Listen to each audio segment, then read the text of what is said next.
it? Can you dig it?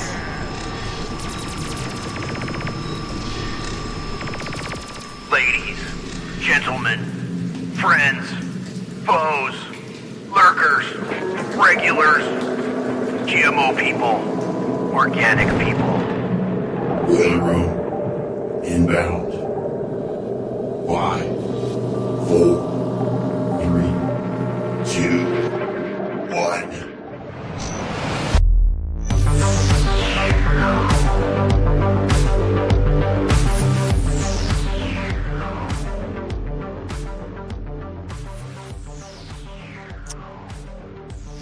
All right, ladies and gentlemen, welcome back to the Boiler Room. I'm your host, my call sign's Hesher. I'm broadcasting live out of Central Texas tonight. It is July 24th, 2025. It's been a bit of an eventful week. We got a lot to go through tonight. Going to be bringing my good buddy Hal Itosis on. That's going to be wonderful to speak with Hal. We're going to have Mystical Pharaoh with us. And of course, there's a ruckus among us tonight here in the Boiler Room. Thanks for your patience while we got started tonight. And my goodness, well, Ozzy Osbourne has left the plane. I have to start with Ozzy. Spore and I did exactly what I think Ozzy would have liked us to do the day after his death to celebrate his life. We went and saw a metal show. So, yeah, that felt nice to get out there and wreck the neck a little bit up front at the Absu concert at Come and Take It in Austin, Texas. Also saw Black Moria there and another band I hadn't heard of before, but honorable mention to Bruca, who opened that show. And thanks to Sport for taking me down there, driving me home, and all that good stuff. We had a great time. So I thought I'd start with the good news. Bad news is Ozzy left the planet. A lot of people really upset about that. Really sad. Fielded some text messages and phone calls from people that were definitely being hit in the feels by Ozzy's passing, and I'm certainly among them. Definitely, Ozzy's been there. Just people. You think people are just there? They're just part of life. It's been as far back as I can remember. Pretty much, Ozzy and Sabbath have been there. So yeah, it was kind of a bit of an event. So the Prince of Darkness joined the pantheon of metal gods. He lived the life, man, right? Him and Geezer, Tony, and Bill pretty much invented metal. Changed everything, changed the whole landscape with Black Sabbath. Then he gets kicked out of Black Sabbath, right? Goes on to build a solo career with a fan base of 0 and becomes bigger than Sabbath ever was. Right? Toured his whole life. The guy pretty much inadvertently invented celebrity reality TV. One of my biggest gifts from Ozzy, aside from the music, was Ozfest. Had Ozfest. I luckily lived in Monterey, California, only like 90 minutes away from the Mountain View Amphitheater. And wow, I got to go to the lion's share of the Ozfests. That was awesome. So that was a big gift that Ozzy gave to music, especially during a time when heavy metal was kind of not popular. Launched a ton of careers from I don't even know how many bands. I remember seeing like Mastodon on the side stage. Now they play big ass shows. That's just one example of many, many, many Ozfest memories. I could do a whole episode about it. But yeah, it definitely was a springboard for a lot of other artists. And he left us with 10 Black Sabbath records he sang on and like 13 Ozzy records. And then at age 76, with advanced Parkinson's, he sets up maybe the biggest festival in history for metalheads for his big send-off.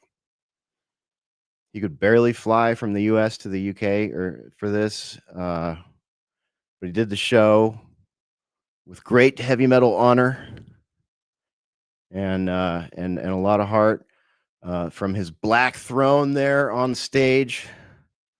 And, you know, flanked by all the rock and metal royalty you could imagine playing his band's songs. 2 weeks later, he dies in his mansion, his kick-ass mansion in his hometown with all his kids present. So for me, like, yeah, it's heartbreaking, but you couldn't even imagine a better story for his final year on the planet. What a legend. You know, I wrote some of this in the Discord as a just a commentary. It was just sort of what I was thinking night before last. But yeah, his music's been in my ears as long as I can remember. I found Black Sabbath in my parents' record collection as a little kid. It's all over for me from there. Lifer Metalhead, aka Hessian, aka Hesher. Again, your host here in the Boiler Room, and Hulk Hogan. Also, man, I just gotta give it up for Hulk Hogan too. You know, he was the one that told us little Hulksters to take our vitamins and say our prayers and all that stuff. Both these guys lived a storied life, that's for sure. Maybe not like all of us, you know, maybe not always role models, but for a lot of us Gen Xers and multiple generations for both these guys, they were a presence that was felt.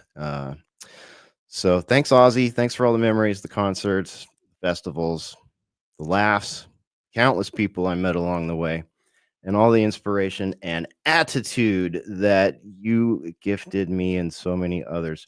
Let's welcome everybody to the show. We want to get Hal Itosis in here. Hal, welcome to the Boiler Room. How you doing tonight? Fine. Yes, one of my many aliases, if I may say.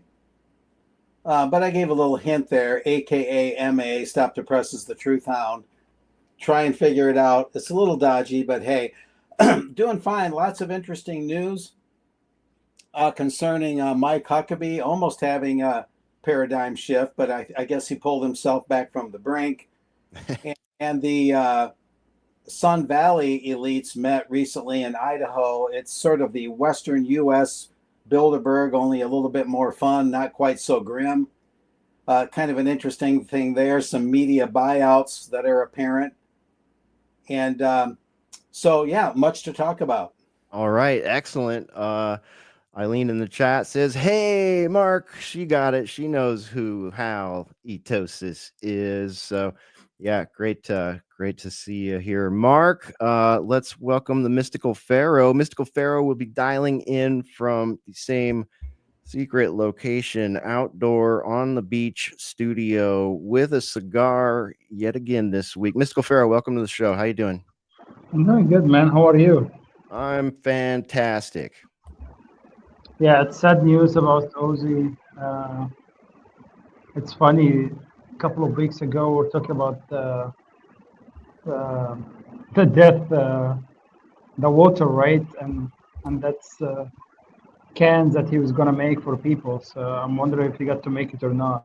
I know, man. Worth something right now. Yeah, how about the timing on that? I hadn't even thought about that. Ozzy was just in our icebreaker just a few weeks ago, man. Yeah, a couple of weeks ago. Yep. Yeah, well, hey, man, it's great to have you. How's the beach tonight? How's it looking out there under the night sky? It's pretty good. We had a storm earlier today, but it cleared up, and pretty good breeze here in Panama City Beach. Nice. Yeah, as it always does in Florida. I love it when it rains and then it's like, oh, just, give it an hour or less and boom, you're right back to Sunshine State. I'm sitting here watching the Gulf of America and smoking a cigar. All right. Well, I'm glad you're here tonight, both you guys, because our next guest, it is his birthday today, the Ruckus Among Us. Happy birthday, my brother. How you doing? Thank you very much. I am well. I got golf clapping going. That's awesome. I get golf clapping. Um, Amazing. I know I'm getting way too old when I actually get a crap ton of happy birthday messages on my Facebook. Usually everybody ignores it. So shout out to everybody that wished me a happy birthday on Facebook, on Discord, on Twitter or X, whatever it's called, all the places and here, and I appreciate all the well wishes. And it's always rough for this one here because usually it aligns with Shark Week as it did this week, and I take that personally. It's also one of the more satanic, occultic weeks on the calendar. So that's not good. And then of course we have the passage of some big celebrities that are very memorable to us. In particular, from the 80s, which is the prime time of me being of a specific age to appreciate these celebrities like Ozzy Osbourne, Hulkster, Hulk Hogan, and then of course Malcolm Jamal Warner from the Cosby Show. All three have just disappeared in the last like 48 hours or so. And I don't think we're doing an icebreaker tonight. So I think what I'll do is I will share with you guys some of the famous people who share a birthday with me. Some of the bigger names here, the well-known ones, are these famous, people like Alexandra Dumas, Bill the Butcher, Simon Bolivar, and Amelia Earhart. Highlight those. Of course, Carl Malone, celebrity-wise, Barry Bonds, Jennifer Lopez, and then I've always known this, but I share a birthday with one wonderful Wonder Woman, Linda Carter. Oh, whoops, sorry, kiddos. I didn't mean to ruin your image of the hero. There she is. That's better. That's much better. Sorry. Yeah, no kidding. Yeah, it always sucks when your heroes get ruined, like this guy. But yeah, anyways, I do indeed. I might be sharing a birthday with this one too, because apparently AI Gov just went live. So, but pretty soon, so I would imagine, since I'm a public figure, how come my name doesn't show up on these lists when people say, who are the famous people with birthdays today? Yeah. My name should show up there, as well as shout out to my friend and colleague, Jason Burmis. That's right. Who's also his birthday today. So there you go. Yeah. Happy birthday, next Jason. year, in case y'all are wondering, next year will be my big 50. So now you know how old I am. As of today, I'm 49. There you go. There you go. So if you're so inclined and you want to buy Ruckus a coffee, you can do that on our website, alternatecurrentradio.com. Otherwise, just like the video and make sure you're subscribed. All right. That is a birthday present to all of us in and of itself. Again, our website's alternatecurrentradio.com. All support links are up there, stores up there, all that stuff. So if you like the way that we break off so many bazillion hours of our time to do these things, then we would appreciate it if you'd at least like and subscribe and all that stupid stuff that we need to happen to break through the algorithmic horror show that is going on in the background. But hey, we're going to keep having fun no matter what. So yeah, literally. Yep, exactly. Yeah, you mentioned Malcolm Jamal Warner passed away too, man. That was a little bit tragic. He was a big deal, like, the Cosby Show back in the day, back when the world wasn't as broken as it is now and culture was not as messed up and your heroes weren't all questionable like Bill. But Malcolm Jamal Warner seemed like a pretty good dude. I don't know what his politics were and what his what all that stuff was, but overall he seemed like a pretty family friendly good dude. And I guess he was on vacation or something like that and hit a riptide or something, man. Not a mysterious one like some of the other ones lately. Yeah, no kidding. Like Obama's chef. That was an odd drowning. Anyways. The Olympic swimmer in 4 feet of water. What's so mysterious about that? I don't know. People drown in their bathtubs. That's what everybody says when you ask. They're like, oh, people drown in their bathtubs all the time. Well, yeah, it's true. Especially when somebody holds your head underwater. It really works well then. Yeah. Uh-huh. Yeah. So, okay. Well, where should we start, you guys? Well, there's some interesting things that come out of Idaho recently. All Uh, right. Got any Idaho listeners? Throw us a emoji in the chat. it's a little gossipy, so we're not getting too heavy here. We're lifestyle reporters now. Stories of the rich and famous. Yeah, cool, dude. I don't want to be a truther. I don't want to be any of the, Ruckus and Oddman and I and some others were talking about that. Like, we're just so sick of like the way this whole, like, I don't know, there's an entire wing of like, our swim lane, whatever that is, our niche, that is just so annoying. It's like, I don't want to get into it, but yes. So we're into drama right now. We like drama. Like, give us some drama, Mark. I don't know if it's exactly drama, but Sun Valley has been going on a long time. It's put on by this Allen and Company financial outfit, and it's in Idaho. You might call it the laid back, wear a tank top and wear flip flops Bilderberg. Among the Ponderosa Pine, they say one headline is from a gossip rag called Deadline, dated July 9th. The headline is, touching down in Sun Valley, can moguls find answers to the media's pressing questions amid the Ponderosa Pines? And it has a picture of Warner Brother Discovery's David Zaslav and Disney's Bob Iger arriving there in the posh Sun Valley resort, a place that any of us would want to live if you saw it. Now, Disney owns ABC, Comcast owns NBC, and Paramount owns CBS. A little bit of factual things there. And what's interesting is there's big deals going on, and the big one is that Paramount is looking at an $8 billion merger with Skydance Media. So Skydance Media might absorb Paramount. Paramount owns CBS, and to the tune of $8 billion. And the thinking has always been that Sun Valley, this laid back confab, is where a lot of these deals are either started or finished. The purchase by the purchase of the Washington Post by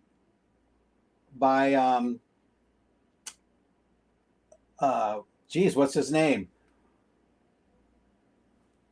Which one? The purchase of the Washington Post is supposed to have taken place there. Oh, Bezos. Bezos, thank you. Yeah. Too many globalists in my head. WAPO. I stuttered for a second. I was like, Washington Post. You mean WAPO? That rag, that turd rag? Yeah, okay, that's Bezos. Yeah, that's one of many that is alleged or pretty much known to have taken place or at least be massaged at Sun Valley. I think that was 2013 when Bezos, the hairless globalist, bought that.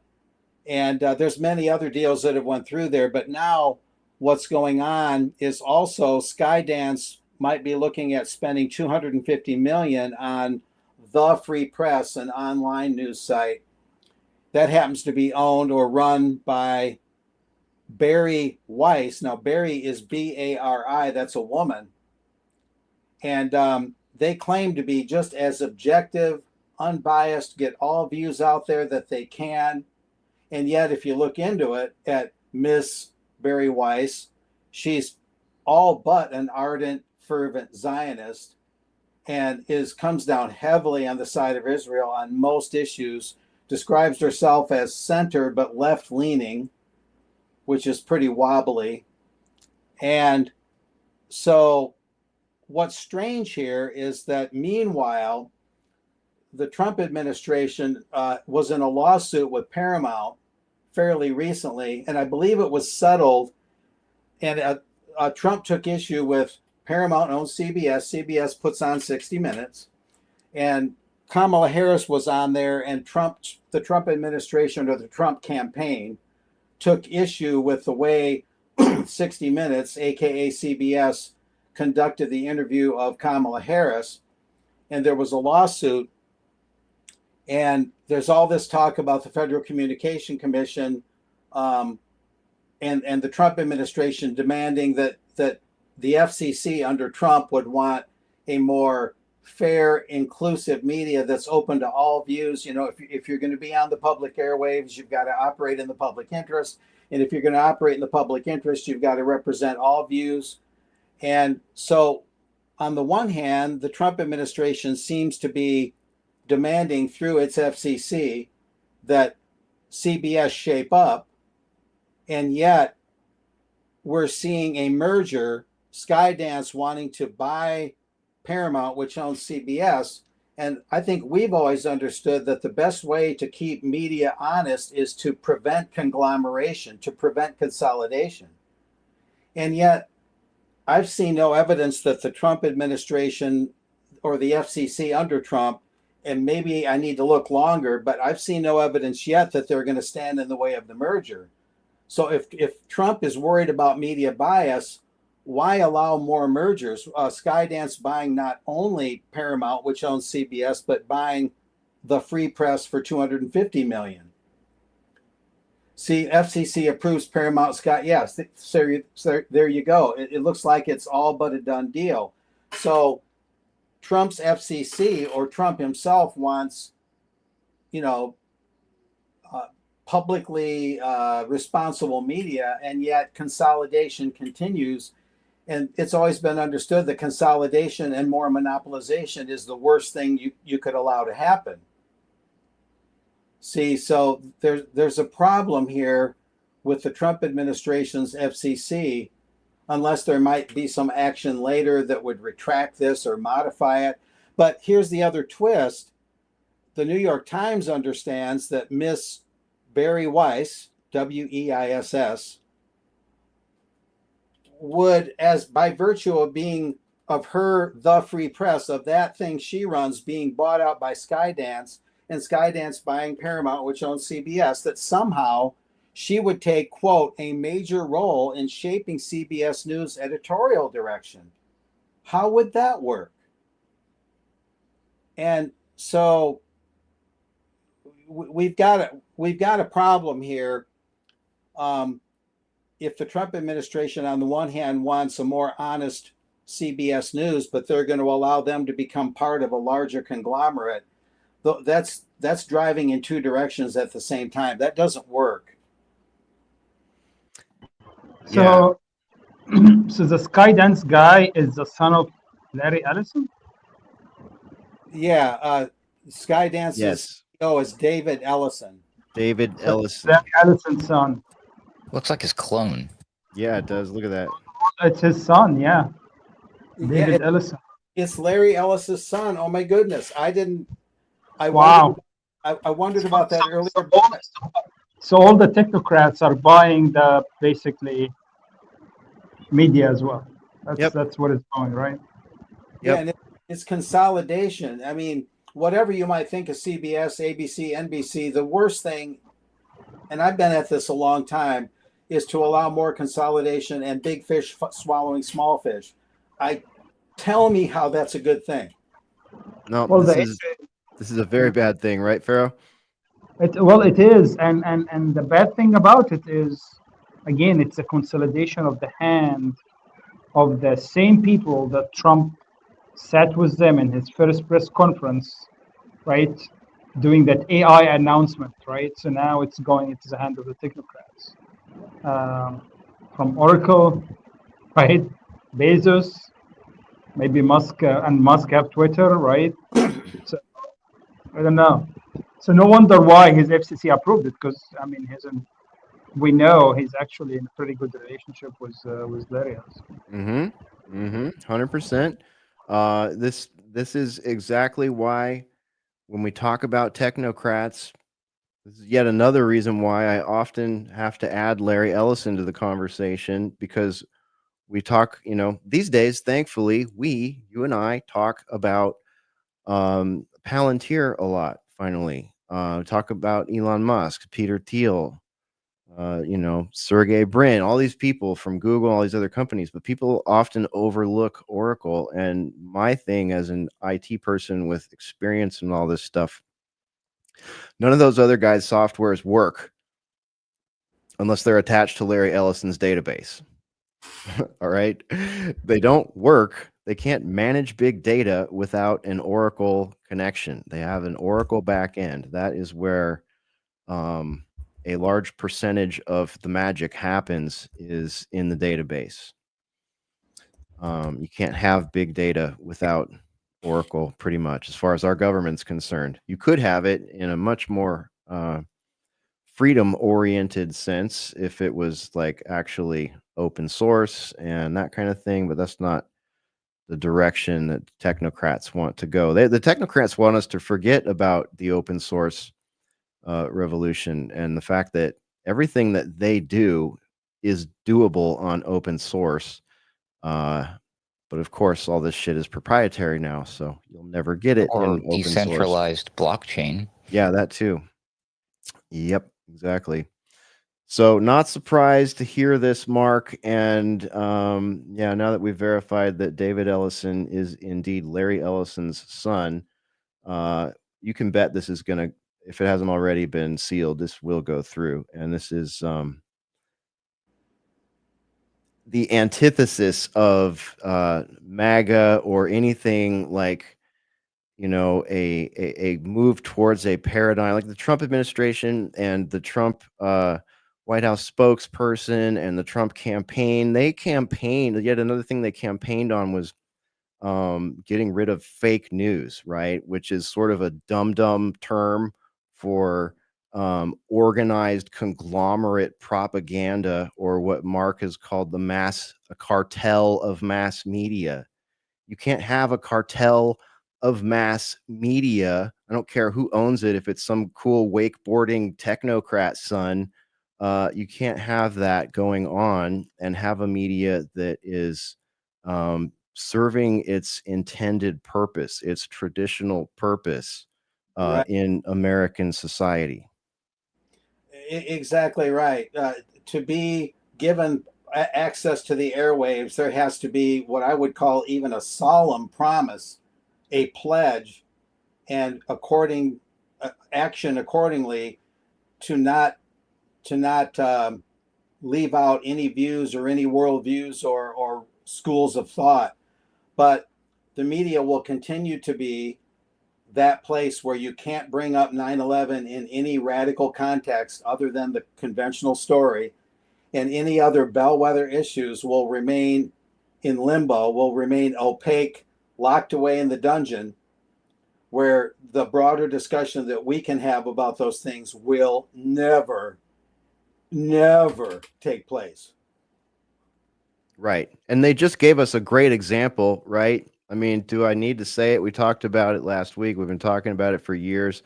Hey, we're going to unleash all these documents about this guy, that guy, the other guy, that thing that happened 50 years ago, that thing that happened 30 years ago. We're going to unleash all this stuff. And then what is it? What is it? It's like someone farted in a jar and just like gave it to the mass media, and they opened the lid on air and said, look, Martin Luther King, RFK, JFK, 911. Look, there it is, just a fart in a jar. Don't worry about it. Moving on swiftly here. You'll find your Netflix documentary about it on your streaming services. So go back to sleep and, buy more crap from Big Pharma. Yeah, keep leasing your software and your computer. Keep leasing your TV viewing. Yeah, keep buying subscriptions to everything. Keep not owning anything. You'll be happier. Oh man. All right. So Mark brings us our first bit of bad news this week. What's next on the bad news list? Or, do you guys have any further thoughts on this? Yeah, I want to mention something here, because we were talking about the fake news, right? And I think what we're witnessing, and especially on the right now, is they created that new layer of fake news, social media influencer / podcasters, right? Because they have to opt out also the new wave, which is podcasting and social media, right? One interesting story I shared in the Discord was basically like the White House when Netanyahu was in US last time, they tried to, because they are trying to soften the right toward him, so they tried to get him in basically some kind of like podcast, right? Um, to make him look cool, right? And try to brainwash people.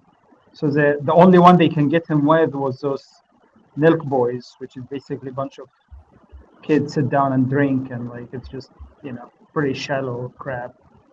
So he goes in, and the White House gives them basically a script of what they ask him, and it's all basically questions about, oh, do you like McDonald's or Burger King, or like some. So you're sitting in front of like a, a criminal, a war criminal, and you're asking him, do you like McDonald's or Burger King, right? But it's a perfect example of what they try to do with that new type of media. And then guess what happened? These guys got a blowback on them after they did that with him from their viewers, right? And they had to issue a statement saying the actually White House is the one that contacted us and gave us this question, give us all the questions, and they released the story, right? And they tried to. I think after that they had like an interview with Nick Fuentes, almost to like, to show that opposite, try to wash out away, what they did with Netanyahu. But it's just something that we have to be aware of right now. That fake news media is not, or I don't want to use the term really because, as you said, it's just a bullshit term, but the propaganda now, it is not just in the mainstream media, but it's also in the podcast views. all over the All over. yeah. And it's the narrative, they get the same narrative points, and it is, from big names like Alex Jones and other people, right? And we see how, like same talking points just gets dropped to all of them, right? So we just have to be careful of that. Yep. Yeah. I sometimes get asked like by people who want to be well informed, like where do you go? Where is the oh, you think you're well informed, or maybe they actually wonder. But I hear that question a lot, and it's there's never a good answer for it. All I can say is it's a very fluid, dynamic landscape, and it is full of traps and cul-de-sacs and limited hangouts and 80-20 sites where it's like 80% of it is factual, and then 20% has its own specialized purpose. And nothing stays the same. Nothing, very few things stay true and the same over time, especially if they get big enough. So it's a mess, and it ends up with the right answer being, well, you have to watch and listen to all of it, and you have to read 900,000 books and a bunch of white papers, or find yourself some analysts and broadcasters, like I don't know, Jay Dyer or so many other people, Jason Burmis, happy birthday. Some of our colleagues, Patrick Henningsen, we have a laundry list of them. And, but again, there's no one source that you go to understand the context of 21st century media, especially right now in 2025. And the trend that we wanted to see was one of more things like what we do, and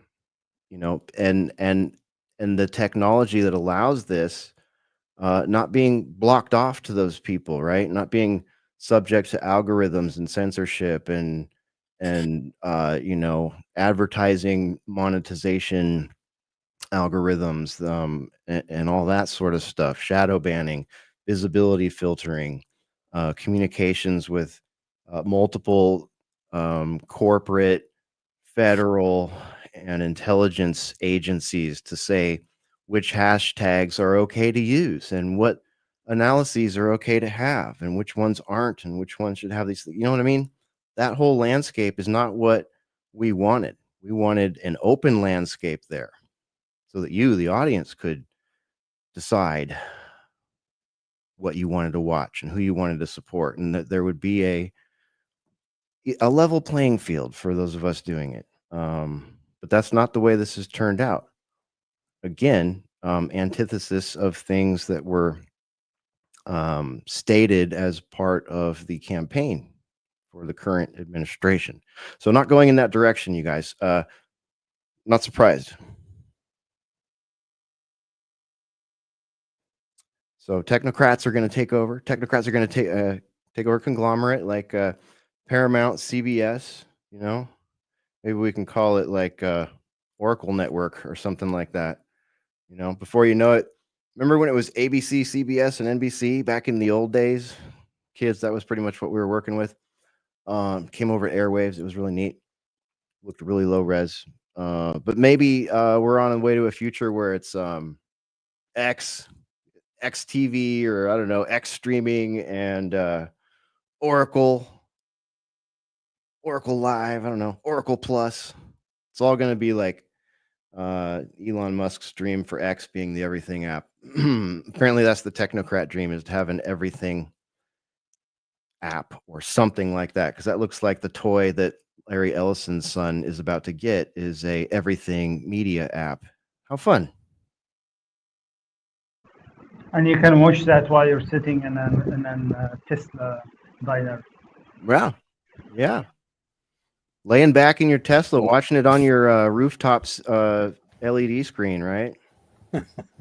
Elon was just running around talking something. Sam Cheney for Weaponized News was just reporting about it. I'll find an article so we can talk about it. But I guess Elon Musk is running around giving.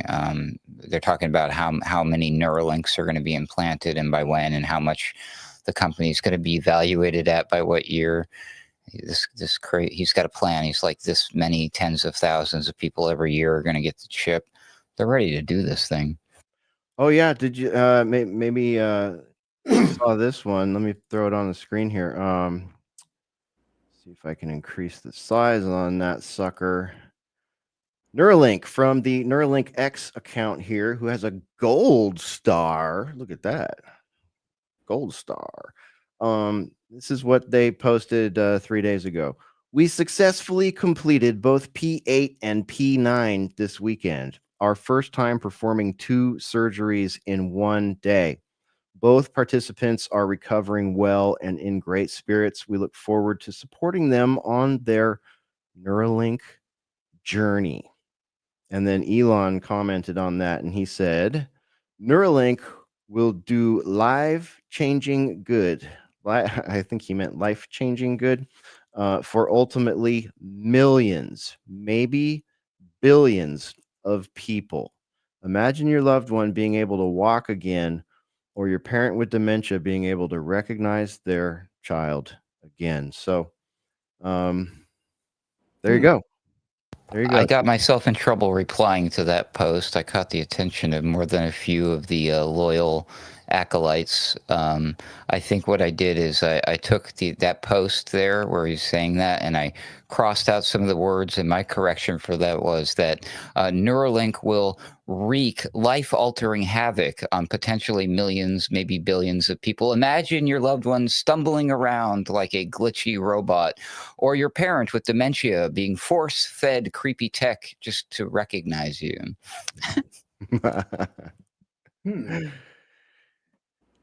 Yeah, man. I don't know. Actually, so right now there is more and more research coming out actually about some of the root causes for dementia, right? So why don't we focus our effort in preventing dementia, right? And cleaning up people's food, which is a big source of why they get dementia, right? especially sugar. There's already like research showing that actually sugar is one of the reasons why I get dementia.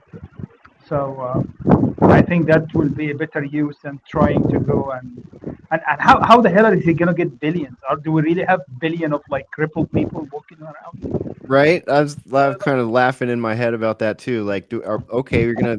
So this is for people that are paralyzed or have dementia, stuff like that. Or do we really have billions? Are there billions at a time that would really need that? I mean, the fact that he's sticking this like the whole narrative on medical usages is a huge red flag, because he used to talk about how this was going to be required for us to be able to operate, if you will, in a world that has ubiquitous AI and robotics running the show.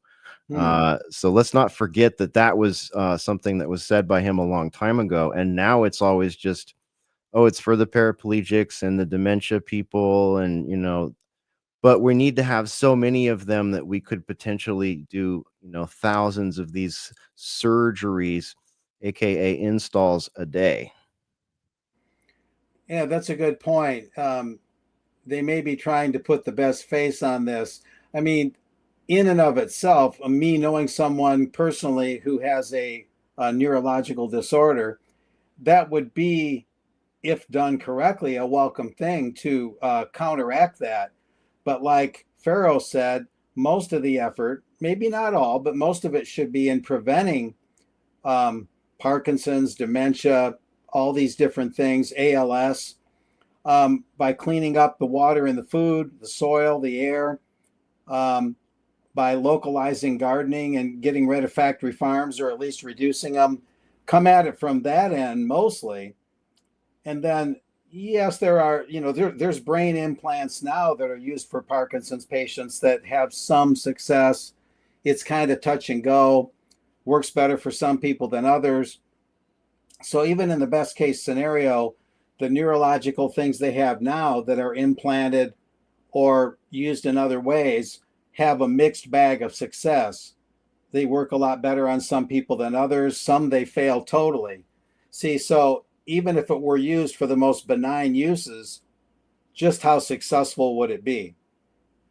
Even in the base case scenario, especially if you don't do the things having to do with cleaning up the food supply, with better education on nutrition, more localized agriculture. If you don't do those things, then even the best neurological implants would have maybe marginal success if you're lucky, based on what I've seen. And I know a lot about Parkinson's and those sorts of things, and it's a real challenge. It's no walk in the park.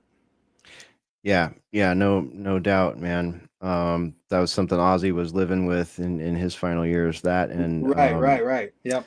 that, as well as the ramifications of a poorly advised and executed back surgery that left him in chronic pain. So just want to throw that in there. Also, shout out to the Discord chat. If you're not in our Discord, you can be. If you'd like to be, we have an invite on our main menu on our website, alternatecurrentradio.com. But our friend Crease in there says 98% of brain chip research money is for mind control, probably 2% for medical uses. And I would be interested to see where you got those figures. If you have a reference link for those that will put their jaws on the floor right now and say that can't be true. But do your own research. That's the ultimate answer to that question. Where do I find good news or good truth, whatever? Do your own research, and you just got to use your stuff, your brains. But if you think about the MK Ultra program, how much money and time and effort went into that, and how horrendous and egregious the people, the subjects were treated in the MK Ultra. There has always for as long as we can figure out, been a a class of people who want to understand mind control and control over other humans. And where we're at right now with technology in the post MK Ultra era, if you could even call such a thing, I think we kind of live in an MK Ultra world now, a torrent of MK Ultra coming at us all times. But go back and watch The Minds of Men, and look how many huge foundations and medical institutions and governments and intelligence agencies and nonprofits were involved in that. This was not, if you hadn't heard this before, I know many of you have. This was not just a little CIA black project. This is something that spanned multiple countries, multiple intelligence agencies, multiple foundations, and was wielded in ways that are just terrible to hear about and are described well in Aaron and Melissa's documentary, The Minds of Men. It's a stark reminder of how important it is to a certain class of people to literally be able to skull plug a person, or I would say now the planet. It's a big deal to them. I think it's a bigger deal to, I'm using the ubiquitous them. It's a bigger deal to them than helping people with ALS and Parkinson's and, these kind of things. Yeah, well said. Yeah, it's a pretty panoramic thing to look at. It'd be nice to see what some of the other research is on this, not just Elon, who's portrayed as this mega hero, mega ultra IQ, super genius like Wile E. Coyote. Remember in the cartoons? I'm Wile E. Coyote, super genius. It's just so overbearing to have this small coterie, the Ellisons and so on, Elon, of these billionaire super geniuses, these whiz kids. And it's just so, they seem like front men for someone else in a way, right?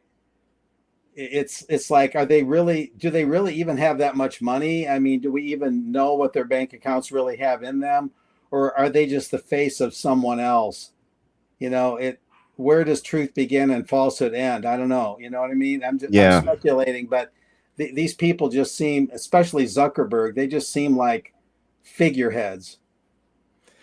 Yeah, and we keep hearing about all this seed money coming from intel agency proxies and stuff to start these things, and like we keep hearing about some of the biggest softwares and systems that are ubiquitous now, and their shady origin stories that don't match their Hollywood origin stories. I mean, right.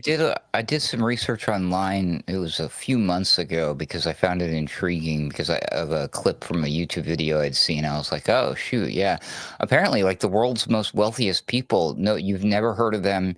You would have no effing clue who they are, and a lot of them are like rich, spoiled kids born into it from their rich, spoiled parents who were born into it. It's like this generational wealth thing, and like, I mean, some of these things that we hear about XYZ makes XYZ. I mean, all these celebrities and all these big names and billionaires. I mean, there are people out there who have way more money than that. You never hear about them. And I wonder how many of those people are behind the scenes doing things because maybe they've got handlers and people close to them. And maybe they Epsteined those people and got some dirt on them. I doubt that. But I mean, they get very close to those people and make sure that they get their money and apply it to further the agendas. But yeah, there's a lot of wealthy people out there that we've never heard of.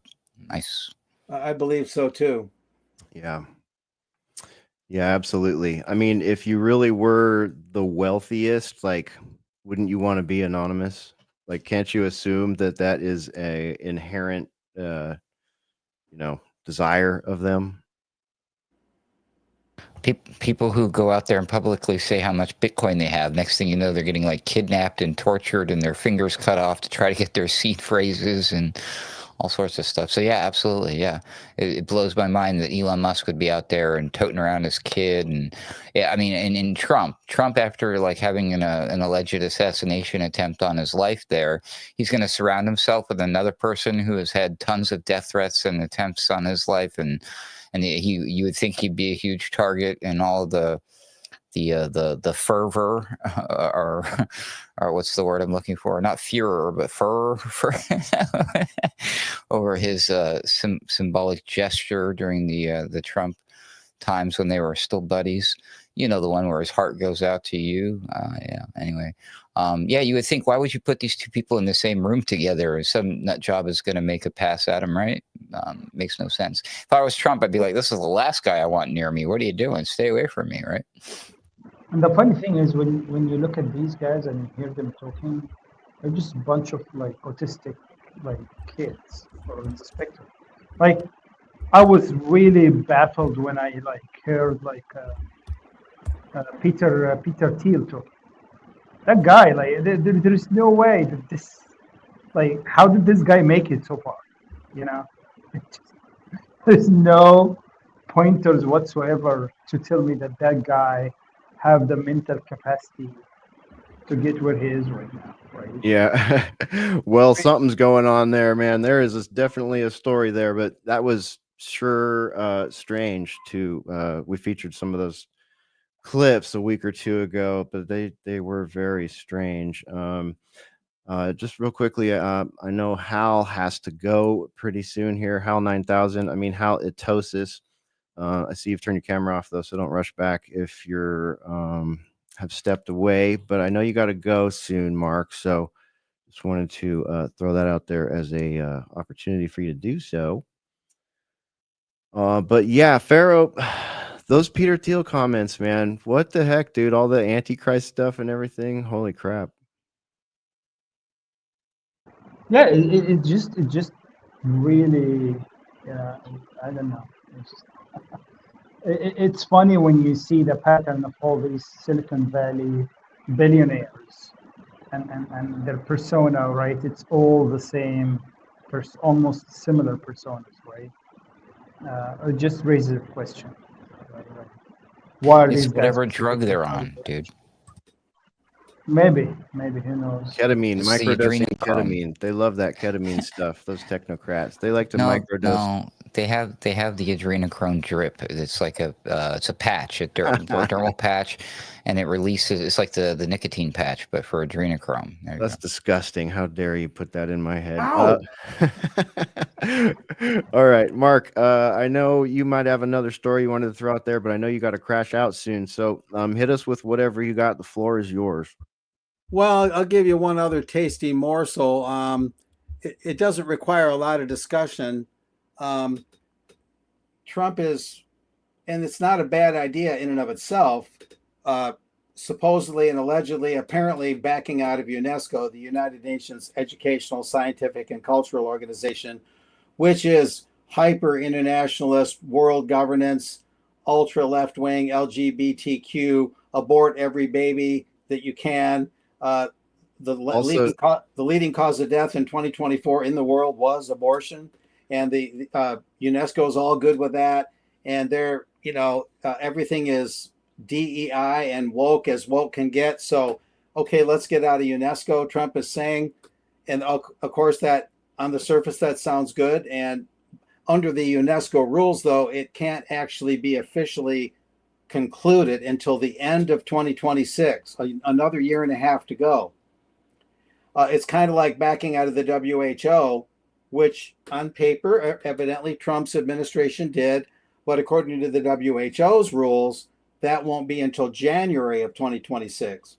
See, so there's all this time for backpedaling, things like that, prevaricating. And so you wonder how solid these things are, as agreeable as they sound, and there's good reasons to do so. But that bears watching. That's all I can say. That bears very close observation. Will the Trump administration actually pull out of UNESCO? There was, a lot of wavering on tariffs.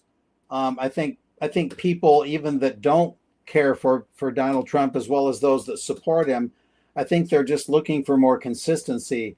I realize many realize that politics is a blood sport and there has to be fake right go left, fake left go right, and a lot of that sometimes has to be done. But we've talked about this before. I think people are hungry for straight talk, and they're tired of all the trickery and fakery and not following through, not being resolute about decisions, but everything being opaque and shifty and unpredictable, and ultimately you don't know if they mean it or not. I think people are very tired of that. Yeah.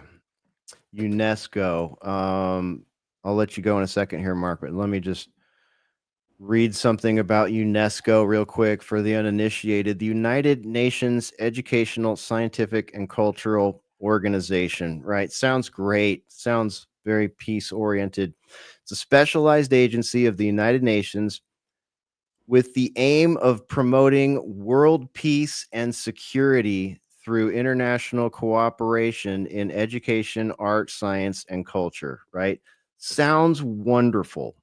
Sounds absolutely wonderful on its face. It has 194 member states and 12 associate members, as well as partners in the non-governmental, intergovernmental, and private sector. Therein lies the problem, my friends. Those sectors are completely corrupt and completely open for use by intelligence agencies, banksters, corporate agencies, political agendas. And it was founded in 1945 as the successor to the League of Nations, which is a story we'll save for another time. But since 1945, let me just ask you this, UNESCO. How's the promotion of world peace and security going? How's it looking? You've been doing it this long. It's a dumpster fire. It is a geopolitical dumpster fire to include multiple wars that should not be going on, that were promoted and fostered by some of those intermingling bodies with UNESCO that I talked about. There's an ongoing genocide. Finance is sketchy. I mean, and security, well, I don't know, Mark. It's interesting. I have the feeling that these kind of things that we're backing out of, the United States is backing out of, are going to be handed over to come full circle to technocrats and AI and all that kind of stuff. So, and these things will march on, and all the black bag agencies can still insert their little goons and glowy fed boys and into that ecosystem through other countries. So I'm not too worried about them if we pull out. I'm still worried about us and what the alternative is. And with that, Mark, I'll hand it over to you for final thoughts. You can go ahead and tell everybody where to find you and all that good stuff. And thanks for being with us tonight. Yeah. Well, every Friday is UK Column at 7 a.m. Central US time, 8 a.m. Eastern time US, 1 p.m. in the UK. That's live. It's automatically archived, ukcolumn.org. I do a US-based segment. And as the screen shows, thetruthhound.com is my blog. I'm starting to update it. It's had some old articles on there. I've got a new post on there, post Bilderberg 2025, gets into some of the things that Bilderberg's apparently up to. So I'm finally updating that. So thanks for that opportunity to plug, Hesher. And yeah, we'll keep an eye on the Sun Valley people. That was our gossipy thing tonight. And see what happens with UNESCO and whatnot. But you guys have a good one. Unfortunately, the morning comes cruelly early. It's merciless. So yeah, you got to be on that UK clock, man. All right, Mark, thanks for being here tonight. We'll look forward to having you back on again real soon. All right, you guys, be well. Good stuff, man. All right. Thanks, Mark. thetruthhound.com is where you find Mark. And of course, if you on Wednesdays, you can also catch him on Republic Broadcast Network doing Stop the Presses, I believe at either 1 or 2 p.m. Central Time. Mark Anderson. Ruckus, I was looking at some of the links that you sent me there. There was one related to Neuralink. What is going on with That was the one I was looking for about what the announcement was. So Neuralink, the company, is expecting 1 billion with a B in revenue by the year 2031. Of course, 1 year past 2030. Yeah. And they're hoping for more than 20,000 BCI, brain chip interface implants. And that was a Bloomberg thing. So this is, that's just 6 years away, right? Yeah. So he's expecting FDA approval by the year 2029. Elon Musk is. He did an interview. No, I don't think. I thought I heard Elon talking about this somewhere. Sam Cheney played something on his show, Weaponized News. But there's all these other companies involved. They're all fighting now to become like the first one to market that's been approved. So I'm guessing he's probably going to regret not being buddy-buddy with Trump to take advantage of some of that Stargate warp speed magic, if you know what I mean. But yeah, why are these people, they're so damn obsessed with pushing this through, and all of these things have to happen by 2030. They want the approval before 2030. You see what I mean? And I guarantee you, because these things happen fast, that once we get up there, it's going to go quicker. Yeah, there's some interesting stuff in there. Yeah, and don't forget, people, this is going inside your brain, and the way Musk wants to do it is he wants to use a robot to put it inside your brain. That's right. Fun. That is right. From what we heard originally about it, it was a 7-foot tall robot. And an arm. It's like an arm. There's like an arm. Robotic arm that has different tools it can, pick up and stuff like that. And one of the first things it does is drill a hole in your skull, right? I suppose that's after it puts the anesthesia on you or whatever, but drill a hole in I the don't remember any part about anesthesia, Hesher. Yeah, I don't either. I went straight to the skull drilling. And then it has like a sewing machine style like pokey that weaves electrodes into a certain part of your your upper gray stuff. And I guess at that point you're it does its stuff, sews you back up, and you're Bluetooth enabled. You got a Wi-Fi signal, and there's like a little thing that dangles out like its little tail, and it's supposed to look like a hair, just stray hair, but that's its antenna or whatever. That in and of itself would drive most people crazy, I would think. Yeah, I don't know. Hard pass. And he bragged about how many of those that they were going to make and how many people they could process at one point back in 2018, I think, or 19. And it's just like, okay. And the weird thing is now the market, if you will, Bloomberg reporting this, is sort of like, they're on board. They're on board. Why? What do they know that we don't know? Like, this seems like a grift to me at this point, at least trying to sell it. How much you want to bet that every single company that's listed in these articles talking about this stuff has suddenly had a bunch of new investments on the stock market? If they're publicly traded companies, I bet you all of a sudden their stock prices are up today. Yep. Well, they've had years to set this up. They've been setting this up behind our backs for years. That's why AI and all these, tech lords, they all go to, Sun Valley, they all go to Davos, they all go to, CFR, they go to all these places where AI, nanotech, biotech, these things are on the list of things that are discussed. So, of course, the technocrat CEOs and CTOs and those people and their engineers, they get together and figure out, just like they did in Internet 1.0 and 2.0, how do we work together to enable this larger vision, this larger path, right? So of course we're going to see Bloomberg supporting it. I have a feeling that this is all culminating under Trump presidency #2. I mean, it's in your face. They were all sitting there flanking him when he was sworn in, and now they're all in on the consolidation that's happening. You know, the next phase of setting up the technocrat grid. It's right here in our faces, and 2030 is the marker. Agenda 2030. Remember Agenda 21, all that stuff. That's the marker. Where do these agendas come from again? Oh, the United Oh. Nations. That's right.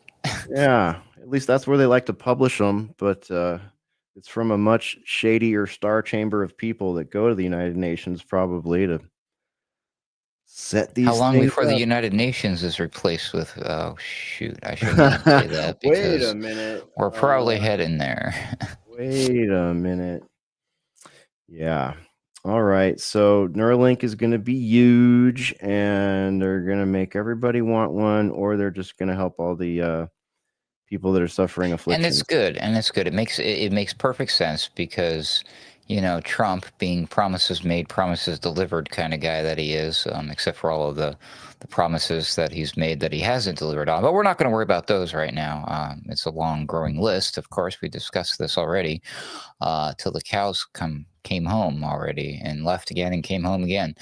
Anyways, the technology, the technocracy, the AI, the robots, it's all a go, go, go. It's all been approved. It's all been okayed, given the green light by Trump and his buddies. So the race is on. Trump is like, we're in a race with China, you know, we got to do the thing, man. So they released that other link that I sent you. This is the big one that we should probably look at this in detail. The new, what they call it, the AI action plan. And so, yeah, parts of this involves building of the data centers, and we're going to have to like start building nukes everywhere, nuclear power plants everywhere. Trump doesn't want no woke AI, you know. So yeah, we should probably take a peek at this one. All right. So this is up at CNET. So the headline is Trump's AI action plan is here. 5 key takeaways. John Reed put this up just yesterday. So here we go. The Trump administration. Just skip down to the 5 thingies. Yeah, who cares about his setup? All right. Sorry about that. What was the author's name? John. Sorry, John Reed. Yes, John, that way people can go read. If you want to hear what John Reed says, you're going to have to follow the show notes and click on the link.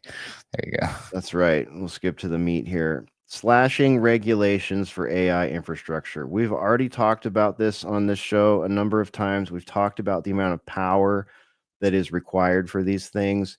And never forget, you are the reason climate change is happening, and you are the reason for any food shortages or health problems. It's definitely not to do with the usage and pollution of the Department of Defense itself, or any of these companies whose CEOs are telling you it's your fault, it's your hamburgers and the farts that came out of those hamburgers before they were hamburgers, all right, in your SUV. Bull crap. The amount of power required for these things is insane. Okay. So that is part of what slashing regulations for AI is probably about there. They say to provide energy for all those data centers, the plan calls for steps to prevent premature decommissioning of critical power generation resources.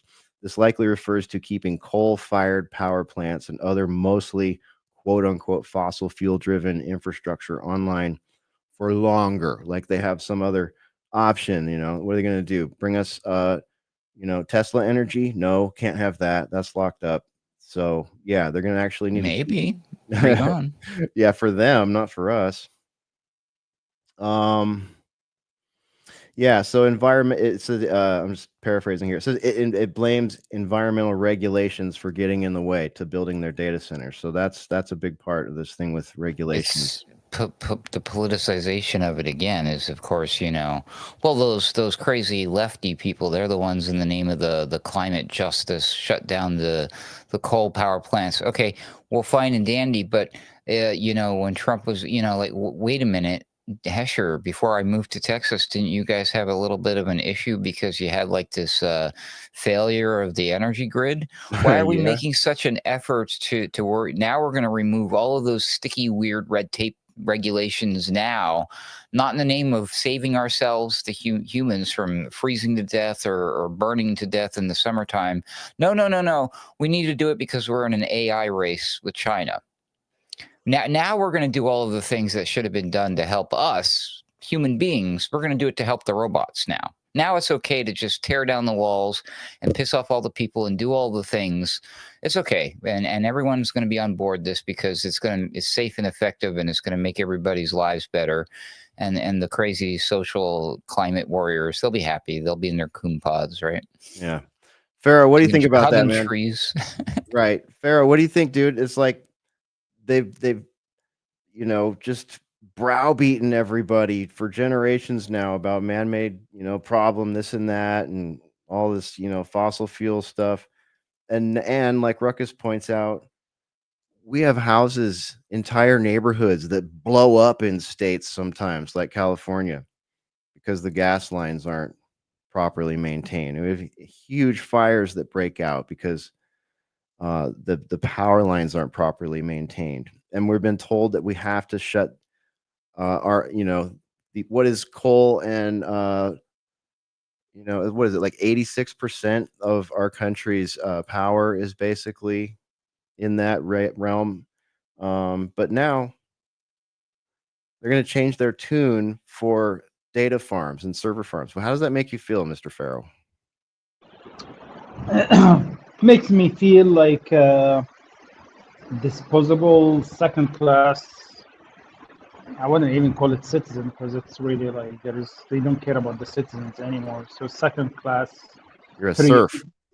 Yeah, just a second priority, or even priority for the current government. As you guys said, like, I was just South Carolina. I was watching a news article about a bridge that's completely collapsed with cars that was going on it, right? So our infrastructure is collapsing, aging infrastructure. And instead of like trying to actually enhance infrastructure for the citizen of this nation, and spending money where we actually can feel it, instead they want to go and spend money on a race with China, right? It's the same excuse they used for Cold War, right? That's a arm race they did, and the nuclear race they did with Russia back in the day, right? But now the new keyword is basically AI, right? And the race. This is how they're gonna funnel money to do whatever the hell they need to do. And so I think you guys are spot on that. And the space race, and look what we did there. We faked a moon landing. Oh, sorry.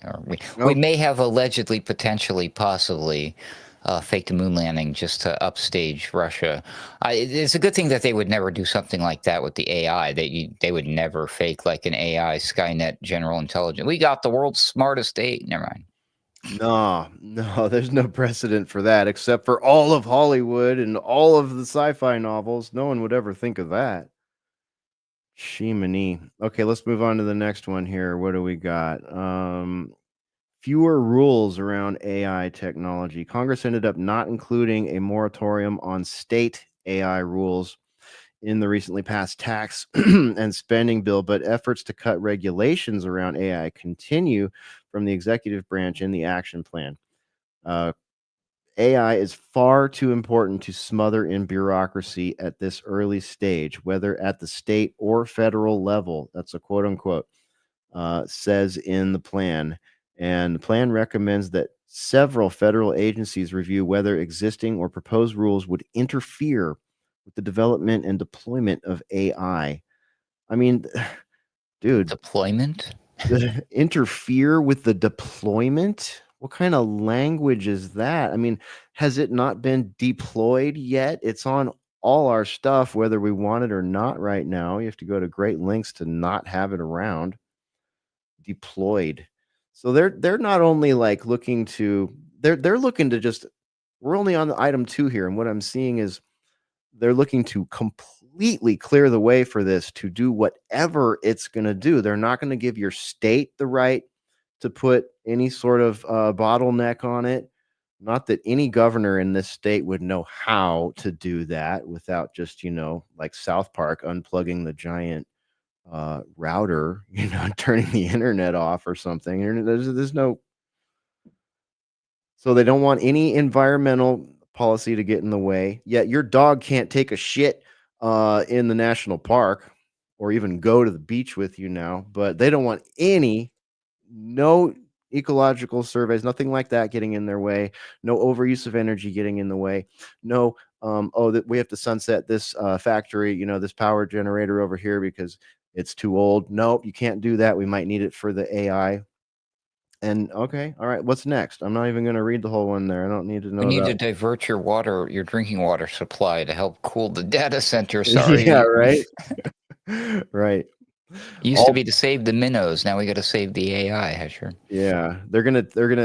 I got one. They're gonna take away your right to be buried or cremated. Now, when you die, you must be frozen, flash frozen, and added to the pile of corpsicles that keep the data center cool. How about that? We'll just put a bunch of corpsicles under it. That's pretty messed up, dude. I know. Okay. What do we got next? Ideology and large language models. Oh, that's an interesting title. What, pray tell us? We don't want no woke AI, dude. Okay. Plan proposes some steps around ensuring AI protects free speech and American values. Further steps in the Trump administration's efforts to roll back federal policies around what it refers to as diversity, equity, and inclusion. My goodness, wow, they have really dumbed this whole last 16 years down, haven't they? We had such a nuanced and explosive and just extreme identity politics from the DEI side and the Give Us Our Freedom Back side, and now it's just like we're just flip-flopping. It's no longer DEI, it's American values. Okay. Whose American values exactly? I'm trying to figure out. Well, hold on for a second, because what they are doing is they are actually creating a new type of DEI, right? Mm-hmm. They left the racial, like black, minority, like DEI, to a new type of DEI, right? That you all know about.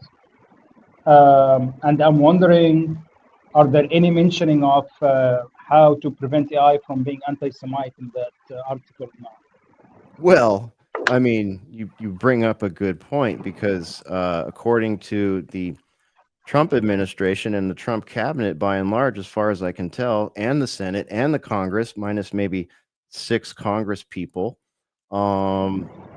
protecting free speech and American values actually includes what you just talked about: deporting people, imprisoning people, shadow banning people for criticizing certain other governments and narratives and corporate partners. I mean, so I don't know when American values and free speech turned into that, but I guess they're gonna have to come up with something a little slicker, because the other team had DEI. I mean, we need something better than. I'll give them the values because whatever. If society wants to accept as a label, just as a name, that this is our current values, and just it's because of the current administration or the power structure that's in place, right? Whatever, that's fine. But to call it free speech and fighting censorship, that's a bit much. That's the gaslighting right there, in my book. Yeah, that's a joke. Whoa, what happened there? What happened? Did we lose? They can call it American values. It's like the science. It's like just a word with a trademark in my mind when they use those words. So, America is completely different that's what's awesome about America. There's no real like hardcore defined American value other than the fact that we believe in things like free speech and against censorship and all of those neat things in the Constitution, Bill of Rights, those things, which are probably going to get trampled on in the name of a new. We're probably gonna get it. They're probably gonna rewrite some things, aren't they? In the thing, they're gonna do some stuff. Oh yeah. Damn it. Oh yeah, they definitely will. You could guarantee it. Mystical Pharaoh, we missed you, man. What happened? You bounced out. Oh, I'm sorry. I'm having bad reception. Apologies for That's that. Just the all right. UFOs. Yeah, you just need it. You need a Neuralink Yeah. implant and a little antenna. All right. Well, I'm glad you're back, and I can hear the wave. So yes. Uh-oh. So we're talking about the whole anti-Semitism. Yeah. Give me a second. All right. Yeah, you're breaking up pretty bad there, dude. Hopefully we can get you back with a cleaner connection here. Shouldn't be jumping out of the back of a seaplane and trying to use your parachute while you're on the boiler room. I don't know what he's doing there. Yeah. Just While kidding. smoking a cigar, by the way. Yes.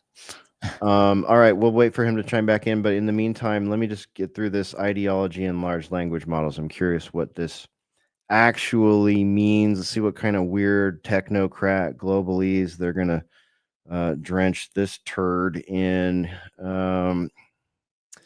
Okay, ideology and large language models. The plan proposes some steps around ensuring AI. Wait a minute, did we do that?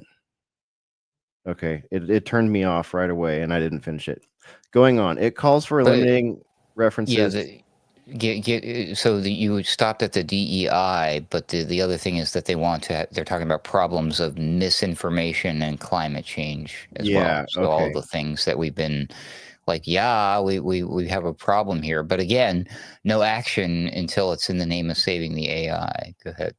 Yeah. Okay. So ideology. There you go. Just a flip-flop in ideologies here. Eliminating resources to those items in the National Institute of Standards and Technologies AI Risk Management Framework. There you go. They don't even want that. They're going to scrap all that, like they scrapped all the other ones that were out there. Federal agencies would only be allowed to contract with AI developers who, quote, ensure that their systems are objective and free from top-down ideological bias. Okay. The Trump administration recently announced contracts of up to $200 million each to developers Anthropic, Google, OpenAI, xAI. So all the usual suspects pretty much. Grok, the model from Elon Musk's xAI, is recently, we know, it came under fire for, there it is, spouting anti-Semitism and hate speech. So that really, they have to put it in the piece, though. See, it's important that they have, got to remind everybody about that. That's not by accident. It just fits right in there, almost like it happened on purpose, doesn't it? Weird, right? Little cultural micro false flag, something like that, Anyway, we're just examining the evidence, folks. We're not saying anything here, but I mean, it kind of looks like, it looks like something to me. Yeah, Mystical, you back? Yeah, I'm back. So they are talking. This is an EO, right? So basically, who defined the ideology? So that current right-wing administration defining that ideology, right? So what happened when the Democrats get in the office and puts another EO out there with their own ideology? That is the problem with that whole freaking concept of that EO, right? Because it just make no freaking sense whatsoever. Because anybody can come back and can just strike that out, right? And they can put their own piece back in, right? So a lot of basically like empty gestures, I would say. And all what it does, it just gives some candy for them to do some PR campaigns around it. While the main core of that whole thing is what's going to keep going across administration, which is enabling the technocracy, right? All that bullshit about DI and all that crap, that's not necessarily going to stick. Because we know when other people come in power, that gonna get struck, right? What's not gonna get struck is all the deregulation they are doing, right? And the open access they are giving to them for our data, right? And it is really the dangerous part of the Trump administration is there is no really planning whatsoever, right? And I am big actually proponent of an advocate, for regulations and government regulation when it comes to privacy and data protection and protecting your freedom and not allowing companies to have a blank check to do whatever the hell they want, right? And establish the mass surveillance state that is being established right now, right? Because that's what it's all about, right? So, in times, and he's trying to sell it to his base, and sadly, I know we spoke about that before. The danger of that being done through Trump, not through Kamala Harris or Joe Biden, is you're getting big part of the conservative movement to start buying that shit and signing off on it, right? Which otherwise they would not have accepted that, but because it's being done through Trump and his administration, they're gonna sign off on it, right? And it's gonna swipe under the rug, and that's the danger of where we are right now, because the people that used to be against the big data and mass surveillance and all that are the right wingers, right? Which is all of a sudden everybody, hey, it's a win, right? Because Trump stood in the podium and tried to sell it to everybody that it's a big win because of our arm race with China, right? As we were just saying a minute ago. So now that scare of AI race is going to be the Trojan horse that they're going to use to steal your freedom. And a lot of people are going to buy into it. And I don't know how we can stop it, because sadly, from just seeing what I've been saying with this whole like being into that movement, there is, I mean, especially the boomer population, and don't take that in the wrong way, but they are just gonna, they don't understand what that means, right? It's above their head. They do not understand the consequences of all of this information, right? And they're gonna buy into it. So I think where you're gonna get more resistant will be actually from the younger generations. And those, I think those are the people that actually even now departing a little bit from Trump base and breaking away from him. But I would say that that's maybe like 40% of that voting bloc. So. Yeah, man. And we saw that with some of the, deportation stories and other stuff. We had certain influencers in the MAGA realm actually requesting that Palantir be deployed to, find illegals and ship illegals out of the country. Yeah.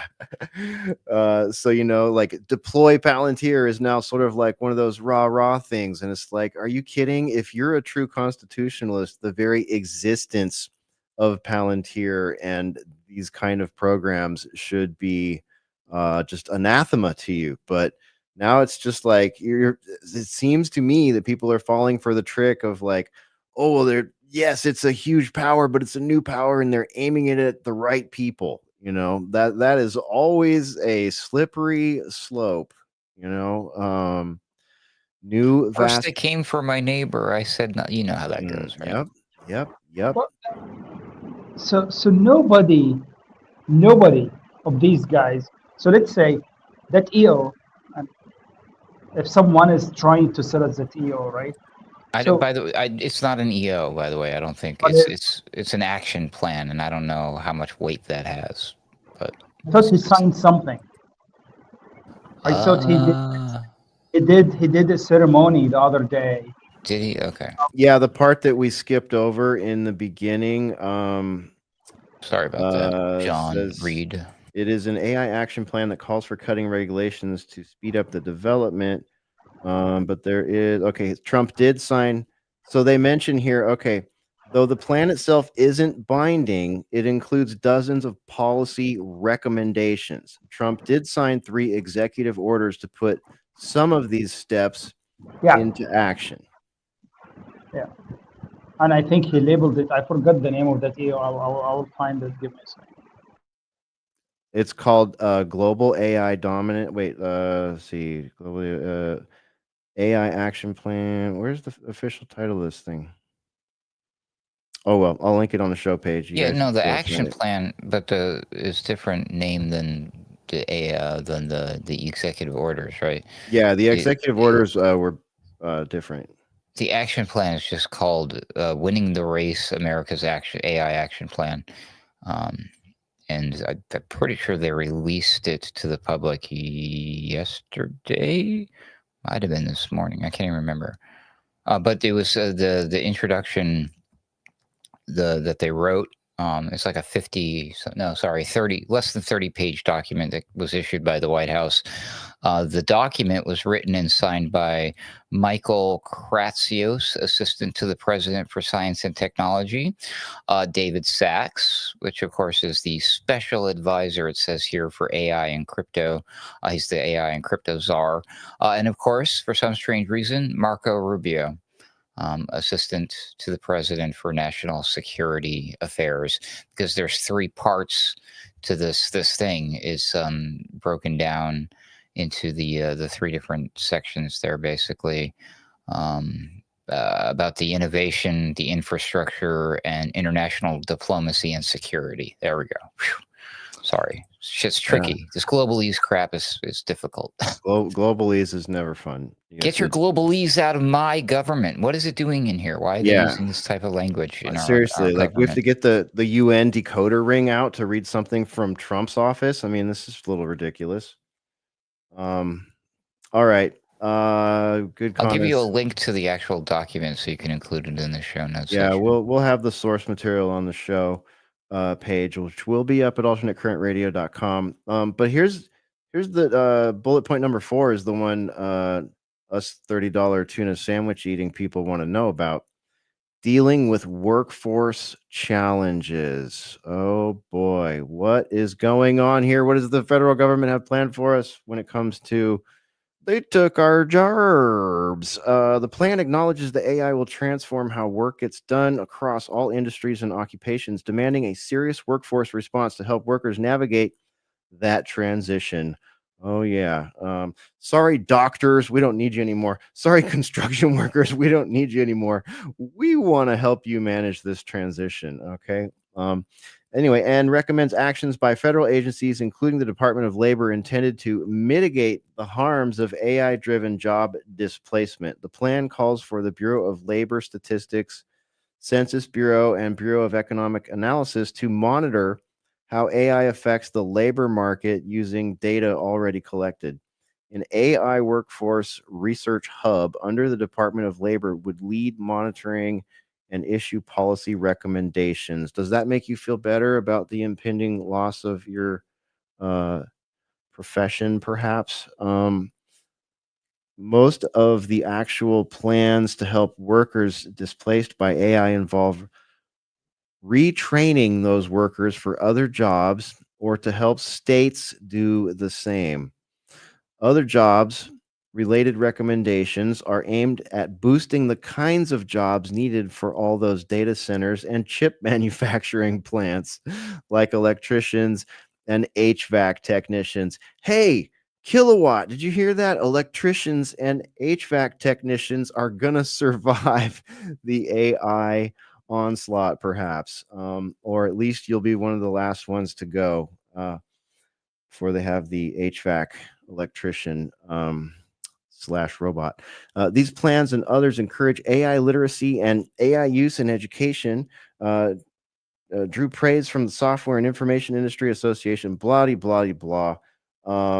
They they want to build trust and ensure all communities can participate in and benefit from AI's potential. That's a quote. Key components for building trust and ensuring all communities can participate in and benefit from AI's potential. AI's potential. This Man, is what they're talking about, Hesher. this is AI potential. AI can give you popcorn. Yay. It's pretty damn slow at it. Might be a little I know, faster right? than Hurry up already, good robot. I will say though, it might be a little faster than the confection employees at the local Cinemark. They're even slower than that robot. So maybe the robot has a chance, man. That's from the new Tesla diner, by the way. Yeah, isn't that cute? Do you have the picture of it? I was digging that. Elon's obsessed right now with diners. There's a hashtag Tesla Diner. You can see all the pictures and videos and the Yep. robots. It's so fun. There it is. They got Telcoin. Yep. Going on. Or well, that somebody wants Telcoin, but that's coming. You know, that's all coming. But everyone's been sharing the popcorn serving robot. That's the big hit, I guess. It's got the menu. You know, hey, nice Tesla Cybertruck parked there. Look at it. Yeah, you got prime spot, like no handicap parking up front. But if you got a Cybertruck, somebody's in trouble. But yeah, this is the technocracy. This is where we're headed. So if you were a car hop or a chef or you serve popcorn, no jobs for you. Oh no. Right. Let's see. I saved this one. This is interesting.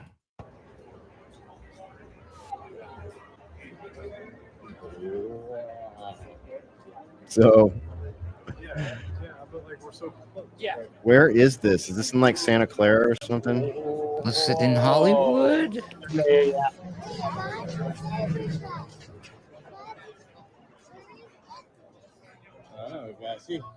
I don't know. For the audio audience, we got video here of this Tesla diner. Is this an AI creation or does this actually exist somewhere? It looks real. Go inside here. No, it's open. So where is it? Is it in Santa Clara or do you know where it is? It's in Los Angeles. I don't know where exactly. I think it's in LA. Okay. Well, it sure is flashy. What else do we got? Let's look inside here. Oh, look at that thing on movie over here. They got a movie screen, big giant like drive-up movie theater screen.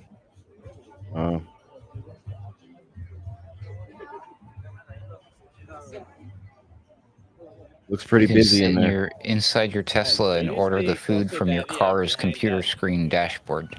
Oh, of course, yeah, of course. It's on Santa Monica Boulevard in LA. All right, okay. I know that area. Well. So that's the first one, I guess. Are there more? Or is it just the one? Is that the launch right there? It's the launch, yeah. Well, he's gonna put one on They're Mars. building one in Gaza somewhere, I heard. Yeah, Mars. Here's a sky shot or a higher shot of it right there. There's the website of it. Yep. So imagine once you get your brain chip, you can just show up to the diner and it already knows before you do what you're going to order. Yeah, your brain chip will probably just pop up something in your augmented reality sunglasses, and it'll be like, "Would you like to get the same order you got last time, Mr. Ruckus?" You could just say, "Yeah." I'd have to let it tell me what I want. By that point, it's like, where does Ruckus begin and the brain chip ends? You know what I mean? Yeah, it already knows what you want. It'll just have to verify it with you, and you'll be like, "Yeah, how'd you know?" Is that what I really wanted, or do I want that now because it told me that's what I wanted? Oh, yeah. Snap. We've got a crisis of, we got a problem here. Yeah. So the this is point all happening too fast. That's all. This is crazy. But at the same time, it's not, because right? Yeah.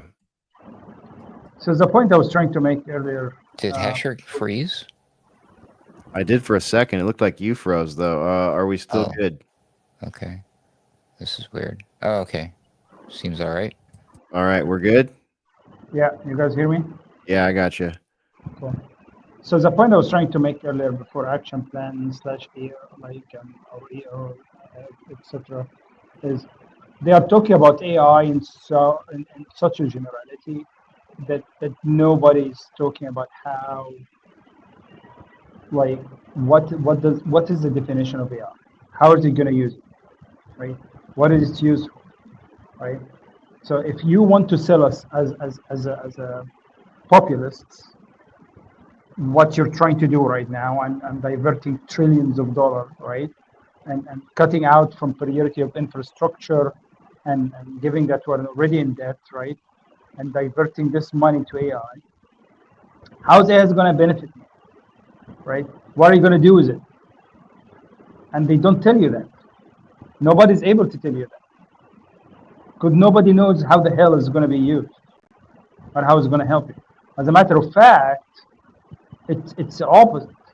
Because right now, or even like research that shows like use of GPT models actually alters your brain for a certain period of time, right? And actually there is a negative impact of using those models, right?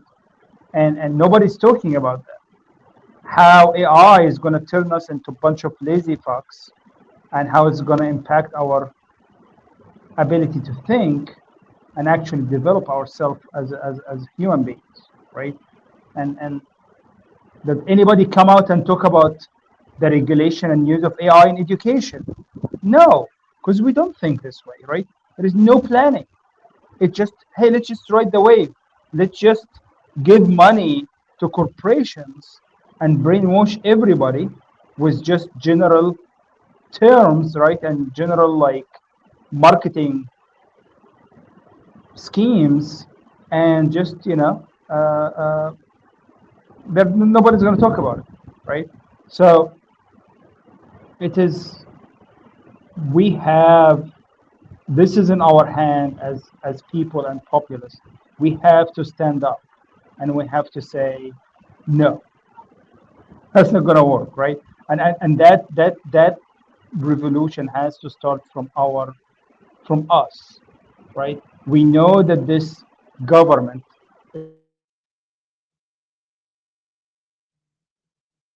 Uh-oh. You still there, man? Mystical Pharaoh, we lost you at the word government. I don't know if you can hear me still. Maybe I will. I'm gonna remove. If you can hear me, dude, I'm gonna remove you and come back. Oh, there he is. You there? you still hear me? Yeah, we Yeah, lost they are you. doing. We lost Yeah, you. they are at the doing word- it. Yeah, AI is doing it intentionally to me. Sorry. Yeah, no. So my point is, this is in our hand. That the war is going to be on our minds. This war is going to be really very challenging to those that do not have the right grounding or spiritual grounding. And I'm not talking about spiritual grounding even from religious standpoint, but spiritual grounding of being a human being, right? And actually cherishing what makes us as human beings. As simple as that. You being a biological human being, and whatever days you have left on earth, enjoying living those days as a human being, right? Before you're robbed out of those days, right? Compared to you living few extra days of whatever the hell they're going to sell you, living as slave, right? So this is what it is, and sadly, a lot of people are going to buy into it. A lot of people are just going to choose the latter, right? And choose the convenience. They're just going to choose the flashy stuff. But for the rest, we have to stand up. And we saw it in dystopia movies, right? You have those like dissidents, like in Transcendence, right? Those underground like network of people that went and basically disconnected the AI at the end, right? So, but I don't think we need to make it let it go that far. I think those of us that really care, we have to be vocal. We cannot stop because some other people are just gonna buy into it, and we cannot let them just ruin it for everybody. Well said. Yeah, yeah, man. As for for the people that Mystical Pharaoh is talking about there that like don't know what it's for, why is it so important? How are they selling it to us? Why is it gonna, make my career obsolete? What are the pitfalls of it? There's so many questions to the newbie, and they're all valid questions, and you're pretty much wargaming on most of them. Even if you read all the documents and get caught up to where we're at right now, which none of us have even been able to accomplish, by the way, it's a lot. The ultimate answer, I think, or at least one facet of it that might make all the other questions somewhat superfluous. What is it for? Burn and Beard in our Discord chat says AI is the most powerful surveillance tool ever created. It is the digital panopticon, the world brain that H.G. Wells and Oliver Resner fantasized about. Yeah, it's going to be flashy. It's already flashy. You can use it to do all kind of flashy stuff. You can ride the wave. I'm not trying to tell you there's no point and there's no use. It's a coming. It's a coming. And how we take it, whether we want it or not, it's coming.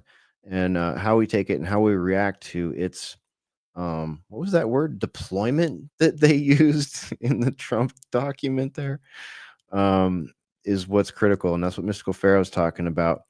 But of all the things it is that may be beautiful and novel and powerful and open new doors, there is the issue of the digital panopticon. That's why we always say here that there is no United States of America that has a functional Constitution or Bill of Rights in a Great Reset under a digital panopticon. It's just not there. It's not there in the way it was designed and in the way we all understand it, culturally, legally, in every way you can think of.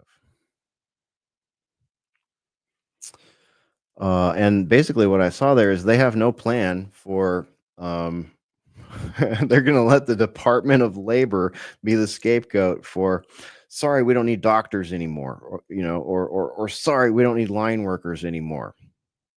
Tesla can do a line worker robot. You just, you worked your way up to the top of that ladder, and instead of, having the rest of your career there, those are over. And those of you that are halfway up the ladder, all that work, sorry, can't afford the insurance on you folks anymore. The robots are way easier to insure.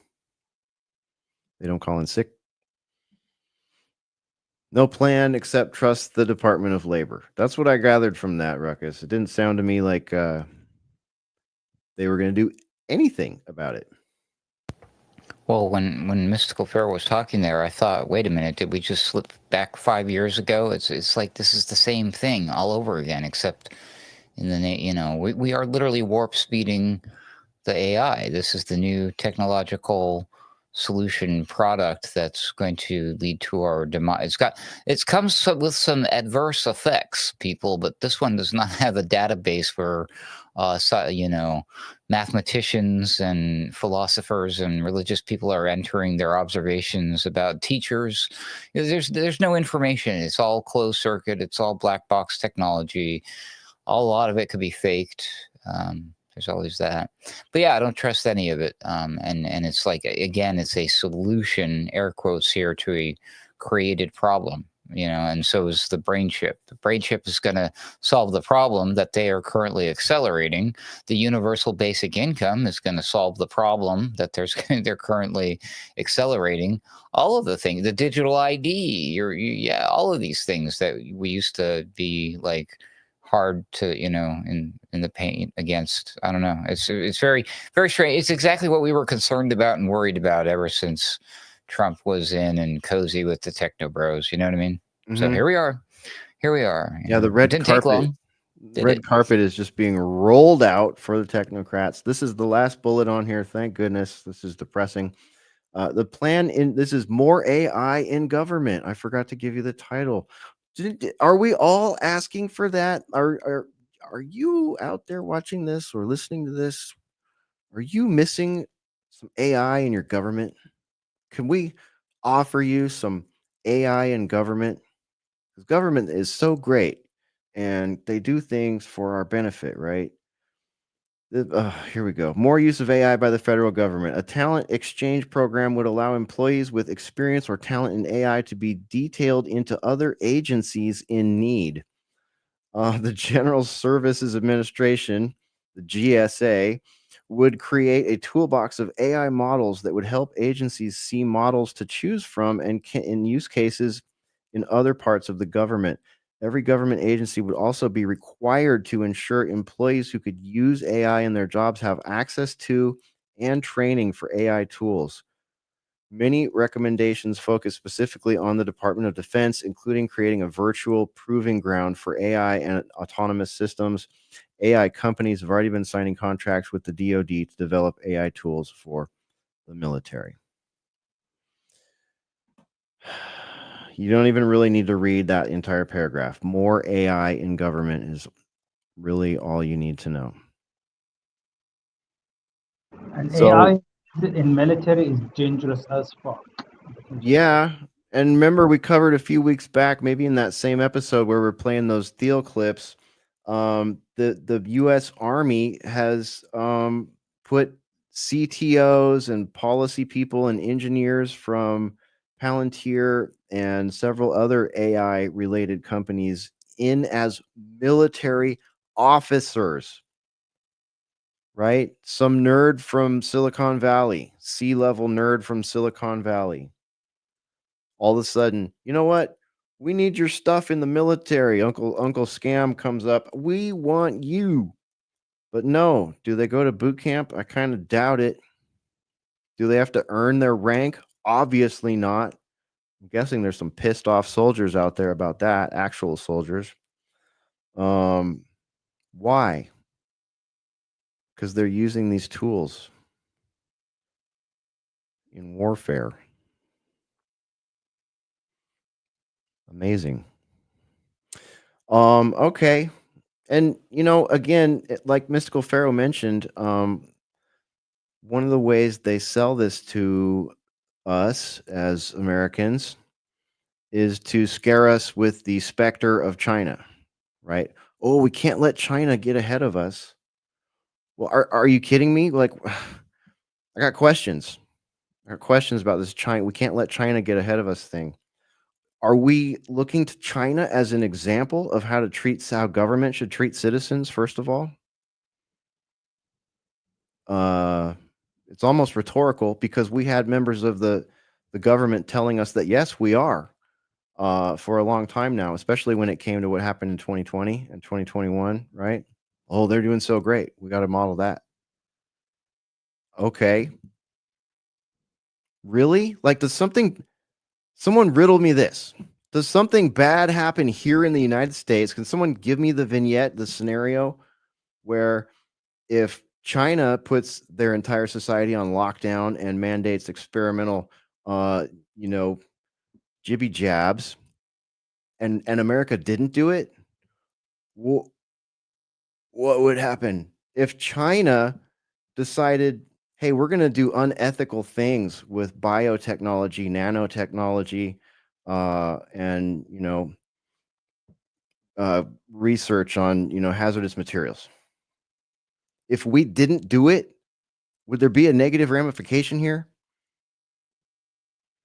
if China wants to replace their workforce with robots and unleash AI all over the country, what is the danger to us not doing that and racing with them to get there first? What is the danger to us as American citizens to just sit back and watch another country do this sort of deployment and see what happens? At least,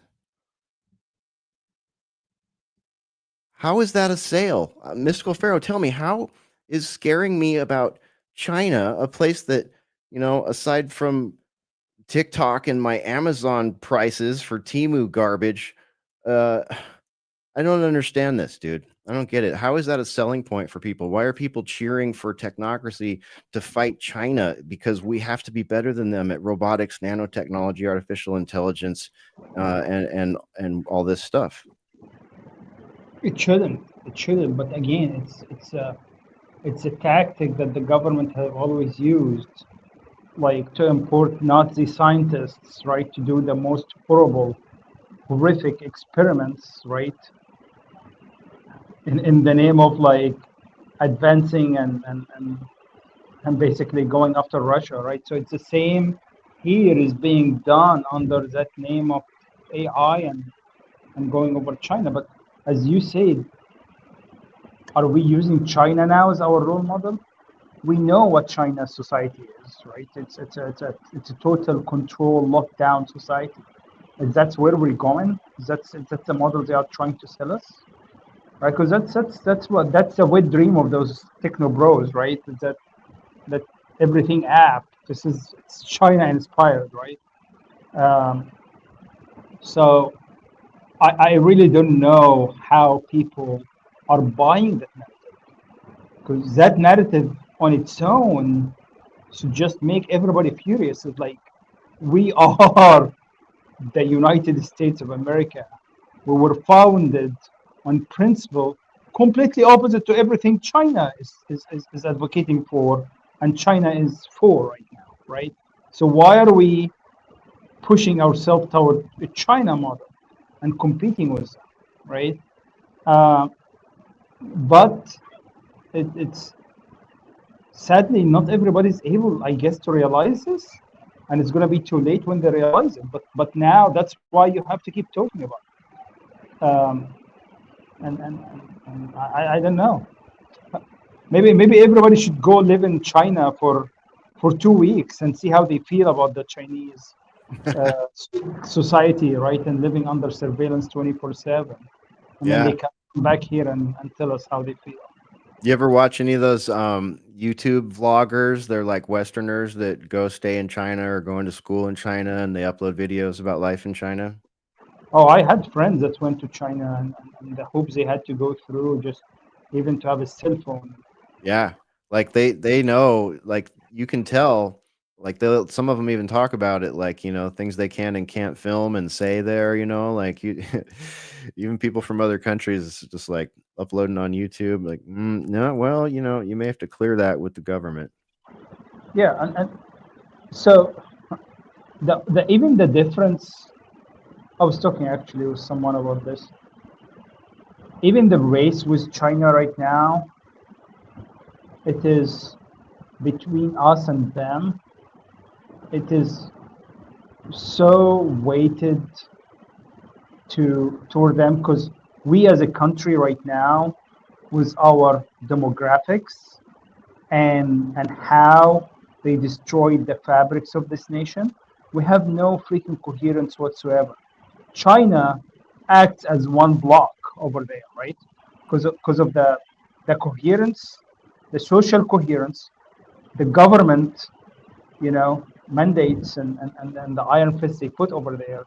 So even if they are trying to sell here some kind of model for us to compete with them, I don't think we're going to be able to compete with them because we are dying from within because of what they did to us, right?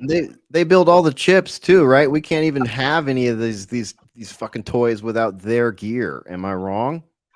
Yeah, you're absolutely right, right? Because we hollowed out our education, right? We hollowed out our education.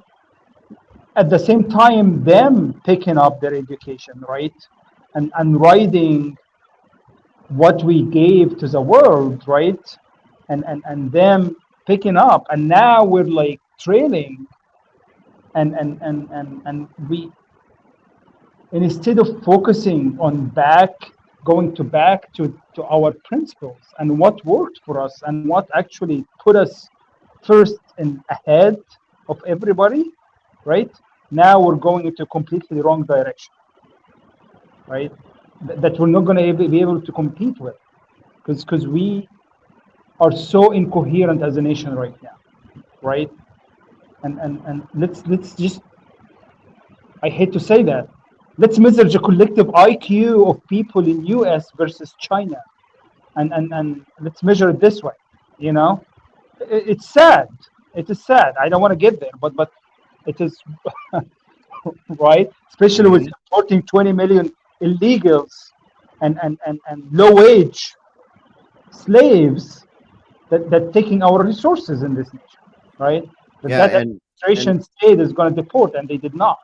yeah, and just apathetic bags of redundant protoplasm that just DGAF about anything here in America. So much of that just like base level stuff going on. Let me if you guys don't mind, I'm gonna sync our chats up here for a second. There's some comments I want to read from a couple of different chats here for maybe our audio listeners that aren't seeing some of the comments, but thanks Burning Beard for the Panopticon comment. Couldn't agree more. Brian S says in the Discord, says AI and Palantir are evil twins.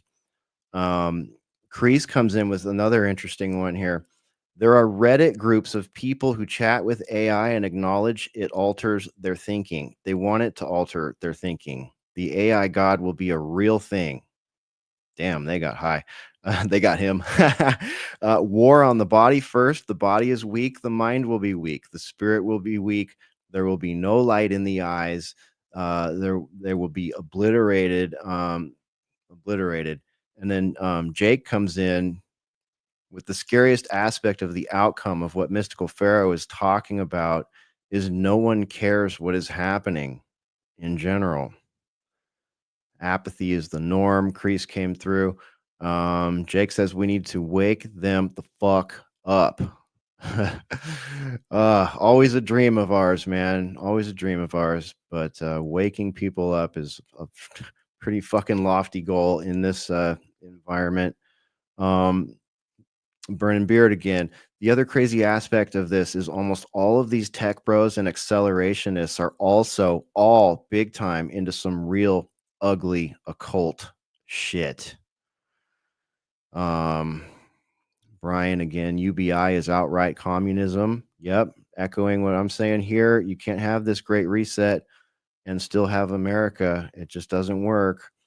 Let's see. A lot of them came right out of the 60s counterculture. Think process church, Discordianism, and Scientology.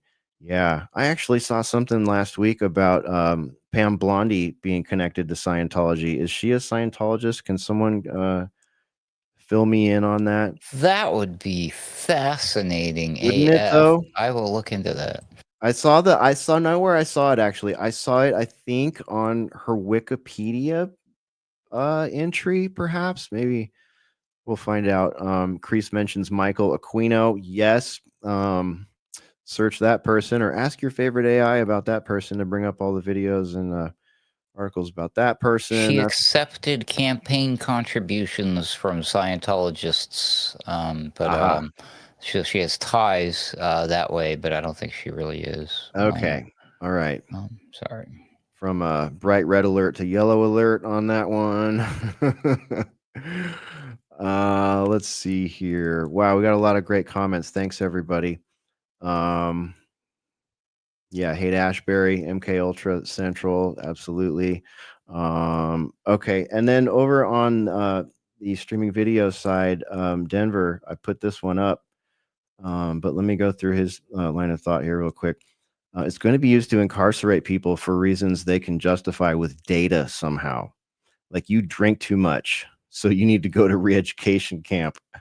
All right, there you go. We're getting our own little dystopian vignettes here from the Extended Social Rejects Club. Thanks for being here with us tonight on Boiler Room, you guys. Denver goes on to say, you know how USSR would intern people for made up psychological issues for dissidents? That's exactly what we have to look forward to. And here we go. DSS. Carrying on from Denver here, an AI-based decision support system has been developed efficiently detecting and diagnosing various mental disorders. Early detection. AI has the potential to aid in the early detection of individuals who may be at risk for developing mental health concerns. What could go wrong? What could go wrong? See the writing on the wall.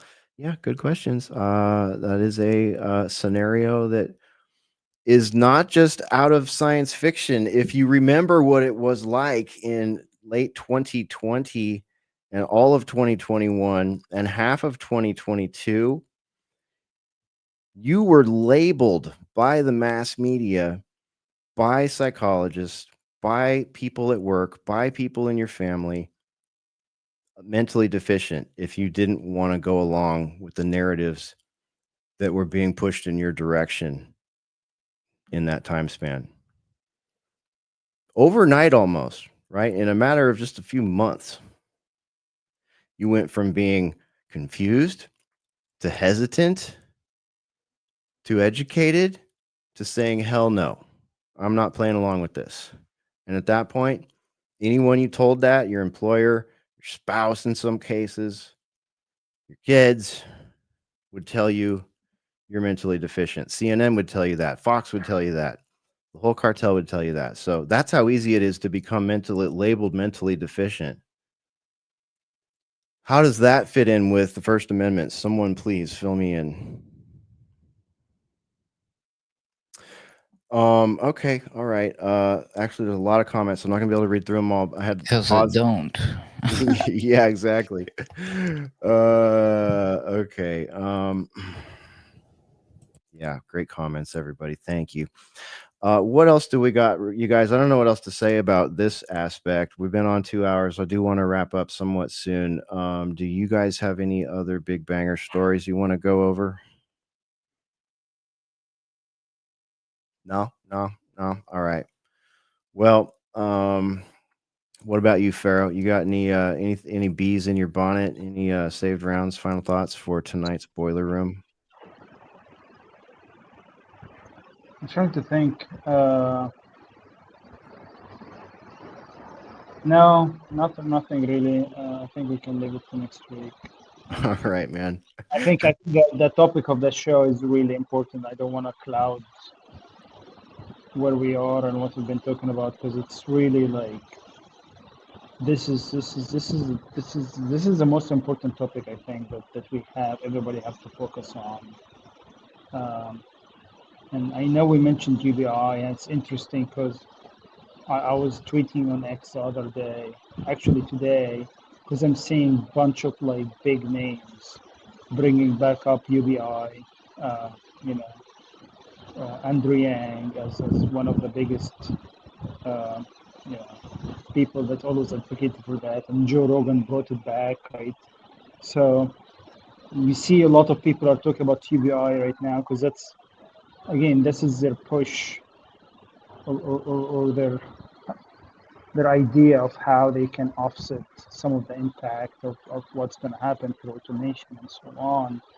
But what everybody failed to address with that idea is, what is your purpose when you're sitting home and just taking a UBI as a human being, right? Because what makes us function and what does actually make us healthy human beings is having a purpose. And that purpose can be as simple as waking up in the morning and going to a job that you don't make much out of, right? But it's still a job, right? And it's a purpose for you in life. But what they have planned for everybody to be hooked through their enslavement tools is going to kill any purpose for that people, because they want you to be completely weak. They want you to be miserable. They want you to be easily controlled. They want your spirit to be crushed. And an easiest way to crush your spirit is by taking away your purpose. And that's what I think we should be focusing on. And I'll just leave it at that. And, thank you for having me, and I'll talk to you guys next week. Yeah, man, definitely. Thanks for being here. And you're right. We are being pushed into a paradigm shift here. We've been pushed into a lot of paradigm shifts over the years. If you really think back about the big blips in the what Terence McKenna would call the novelty wave. And this is an inflection point. And one thing about paradigm shifts, forced paradigm shifts, is those that make it happen, there's always little side effects that they did not expect. And that's what we have been in Internet 2.0, and that's what we will be in Internet 3.0 AI land. We're going to keep doing the thing. We don't know what that looks like on the other side of the new paradigm, but we're going to be here doing it, right, Ruckus? Happy birthday, buddy. Thanks for being here with us tonight. Saved Rounds, final thoughts on your side. Can we stop the impending AI doomsday thing, please, everybody? That'd be great. Be a nice birthday present for me. I appreciate it. Just kidding. Obviously, this is what can we say about it? I mean, y'all been talking about this since before I joined you on the Boiler Room. We've all been talking about, everybody's been talking about this. And then a lot of people who used to talk about this shut up and stopped talking about this. And lo and behold, it's like the camel got its nose in the tent and just helped itself, and now it's doing like a lap dance on for Elon Musk. It's crazy. So it's like I don't know what's going on here.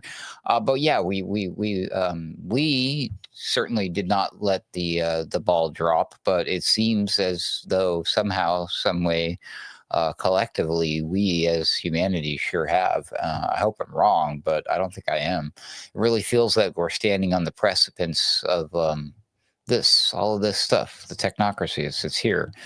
It's coming soon. I imagine by this time next year, when the country is celebrating its 250th birthday, and hopefully 20 days approximately after that, I'll be celebrating my 50th. That the world, the country will probably already start to look vastly different, and that's just 365 days from now. Imagine what it's going to look like. You tack on another 4 years on top of that, and here we are, 2030. One more year after that, and everybody's got their brain chips. I bet you it happens sooner than that. How long before aliens, Hesher? Is it coming? I think it's coming. I don't know. I guess I'll have to deal with all of these things one at a time, but just don't give me the aliens. That's where I draw the line. So no aliens, please. We'll deal with the robots. At least we can try to squirt them with super soakers or hit them with an EMP gun. Which I think you can still look up videos for that, just saying, before it's too late. Anyways, thanks for having me, Hesher. I wish I had a cool quote for everybody. I don't, so I'll just end with my normal. And thank you again, everybody, for the birthday wishes. May God bless each and every one of you, and may God save this republic. Ruckus out. All right. Thanks, Ruckus. Thanks for being here. Thank you, all you folks in the various chats on the X's, on the YouTubes, on the Rumbles, in the Discord chat. Again, our website's alternatecurrentradio.com. We would love your support. If you want to give it, you can subscribe, you can like, you can share, you can pick up t-shirts, you can use the swear jar via PayPal if you like. Whatever. We appreciate it, though. Those of you, we have a Patreon, too. Big shout out to our Patreon members or patrons out there. We very much appreciate you sticking with us over there. But that is it. We are out of here. Fight the technocracy to your last breath, right? We may have to go into a technocracy, but it does not need to be an authoritarian technocracy. At least we here in the Boiler Room hope so. I hope you have a great rest of the week. Have a nice Friday. We'll see you on Sunday for Sunday Wire. We'll see you on Saturday for Mixtape Saturday. here at Alternate Current Radio. Visit our Discord or our website for links to that. If you're in our Discord, be sure and leave the notifications channel unmuted. That way you'll know when we go live and where to find us and all that good stuff. We'll see you again real soon. That's it.